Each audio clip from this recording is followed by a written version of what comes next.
Very noisy here. I don't know if you're going to be able to hear what I'm saying, but this is the official marker of the Wisconsin headwaters.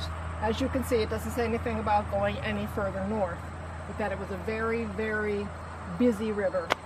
And of course the Algonquin used it, the Winnebago. I mean, it was an absolute, there was trade here. It was an absolute riverway of trade. It's where they went up and down to gather resources, meet other people, etc. So this is an important river to Wisconsin and to the copper industry in general. And the CAMD is going to be a valuable resource in determining how long it's been used and what's actually been done here. Another point to be made about this area is the possibility of the accessibility of red ochre. A lot of iron out in Michigan.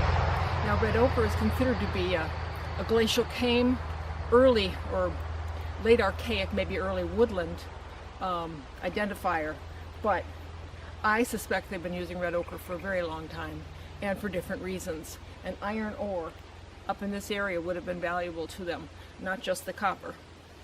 Haven't found a better place to do this. The town of Nokomis.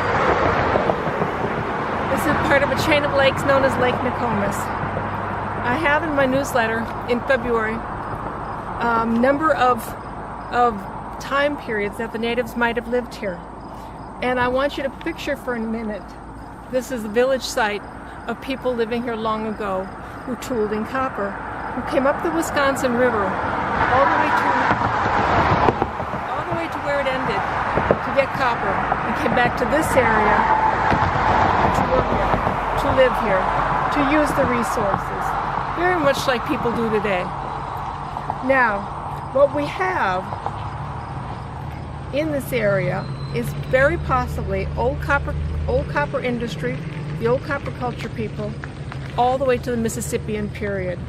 And there's no reason to believe that they would have stopped coming up here as long as there was copper to be found. As long as there were people to find it. We go up the Wisconsin River even further and we find some Hopewell artifacts. And in Michigan we know that there are Hopewell artifacts. We find Hopewell artifacts up at the end where Lake, and I've got it on the map, where Lake, what is that called? Lake View Desert, where the Wisconsin River ends.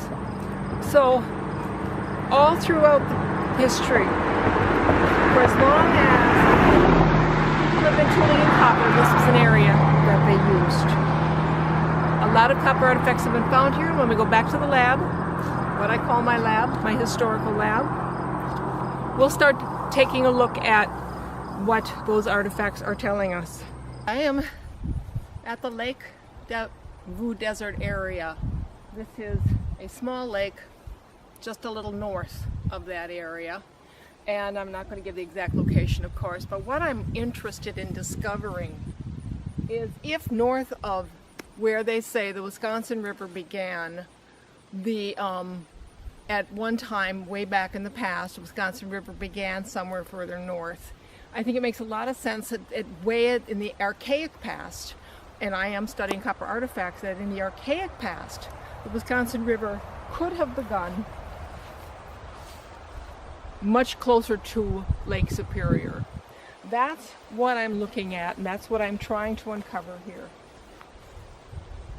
In that case, we should be able to take a look at the CAMD and discover if the artifacts demonstrate that kind of age. And then as the river began, the waters began to shrink, the water source that went all the way up to Lake Superior got cut off that way, and the copper tooling workshops came further and further south.